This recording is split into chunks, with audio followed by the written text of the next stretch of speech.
Bem-vindos, irmãos e irmãs, à reflexão do Evangelho deste domingo, o Evangelho de Lucas, capítulo 10, versos de 25 a 37. O amor que nos torna próximo dos outros.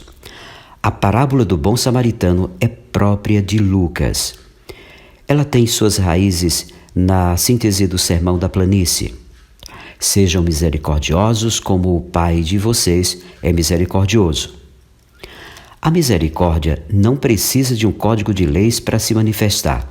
Depende somente da sensibilidade das pessoas em relação à vida, sobretudo à vida dos necessitados.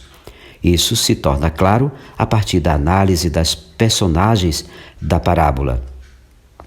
O especialista em leis não tem boas intenções em relação a Jesus e por isso lhe propõe uma questão a fim de pô-lo em apuros.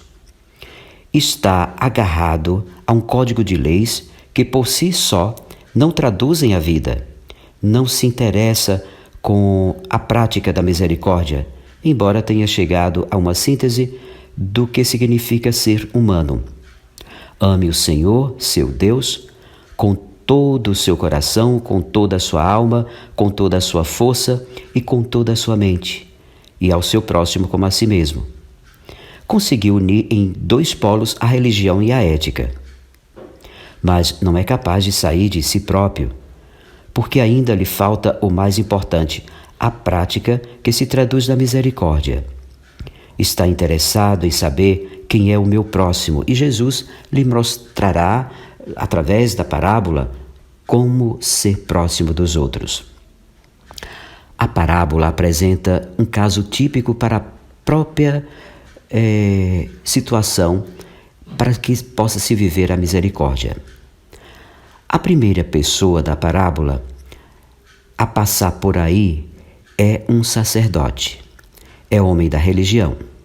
Anda preocupado com o culto, com o templo e com o risco de se tornar impuro caso venha a tocar em algum cadáver ou sangue. Para ele, Deus está trancafiado no templo. A segunda pessoa a passar por esse caminho é um levita, também é homem da religião. Tem as mesmas preocupações do sacerdote. Ele também passa adiante pelo outro lado, porque sua preocupação está em saber quem é o meu próximo e não em saber aproximar-se, a fim de ser próximo de quem passa necessidade. A terceira pessoa a passar por esse caminho é um samaritano. Ora, os judeus detestavam os samaritanos e os marginalizavam. Do ponto de vista religioso dos judeus, é um herege. Do ponto de vista da raça, um impuro.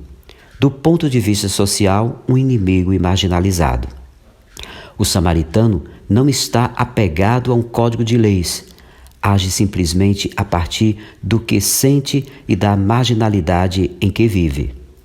Por ser marginalizado, sabe se compadecer dos que vivem em situações semelhantes à sua. Lucas salienta que, ao chegar perto do ferido e vendo a situação em que se encontrava, teve compaixão. É importante nos deter um pouco sobre a expressão ter compaixão. No Evangelho de Lucas, além do samaritano, somente Jesus e o Pai são capazes de ações de compaixão. Compadecer-se, portanto, é gesto eminentemente divino que se traduz na solidariedade plena com os deserdados da vida. Só o samaritano, porque sentiu na pele o que é ser marginalizado, foi capaz de se tornar próximo do que caiu nas mãos dos assaltantes. O herege, o impuro, o inimigo, foi capaz de uma atitude religiosa perfeita. Os homens da religião, não. O samaritano não quis saber quem é meu próximo. Seu lema era: o que é meu pertence a você. E por isso se solidarizou em base àquela lei gravada nos corações, ou seja, a lei da vida. Por sua misericórdia, seu pior inimigo recuperou a vida. Não foi no templo, no culto ou nos ritos que o samaritano encontrou Deus. mas no inimigo à beira da morte. A parábola apresenta 3 tentativas de viver a religião: a do especialista em leis, a dos sacerdotes e do levita, e a do samaritano.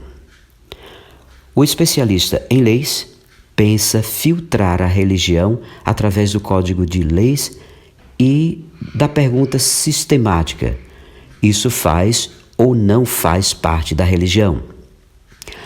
A ele, a parábola responde com o exemplo do samaritano: vá e faça a mesma coisa. O sacerdote e o levita creem manifestar sua fé no recinto do templo. A parábola lhes mostra que Deus abandonou o templo e os cultos estéreis e se identificou com os marginalizados. Para encontrá-lo, é preciso assumir o projeto do Pai misericordioso e pôr-se a caminho dos que estão sendo privados da vida. O samaritano, por sua vez, vê no pior inimigo seu próximo mais próximo e se solidariza com sua desgraça. E aí encontrou Deus e a verdadeira religião.